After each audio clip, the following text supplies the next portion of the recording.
প্রতিদিনের মতো নিজের বাগানে জুমের কাজ করতে যান মংখয় পাড়ার বাসিন্দা চিংরা খ্যাং। কিন্তু সোমবার ভোরে জুমের কাজ করতে গিয়ে বাড়ি ফিরে না আসায় স্বজন ও স্থানীয়রা তাকে খুঁজতে বের হন।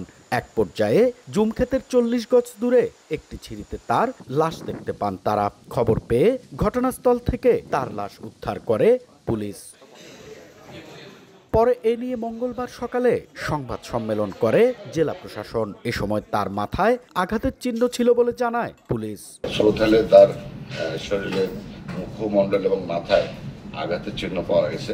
এই মামলাটা একটা হত্যাজনিত মামলা হিসেবে তারা যেভাবে এফআইআর দিয়েছে আমরা সেভাবেই এটা মামলা নিয়েছি এবং এটা সর্বোচ্চ গুরুত্ব সহকারে দেখা হচ্ছে। এই ঘটনায় নিহতর স্বামী সুমন খ্যাং বাদী হয়ে থানচি থানায় একটি ধর্ষণ ও হত্যা মামলা দায়ের করেছেন। দ্রুত তদন্ত করে হত্যাকাণ্ডের রহস্য উদ্ঘাটনে সর্বোচ্চ গুরুত্ব দেওয়া হচ্ছে বলে জানিয়েছেন জেলা প্রশাসক। প্রশাসন ও আইন শৃঙ্খলা রক্ষাকারী বাহিনী সর্বোচ্চ গুরুত্ব ও সতর্কতার সাথে কাজ করে যাচ্ছে।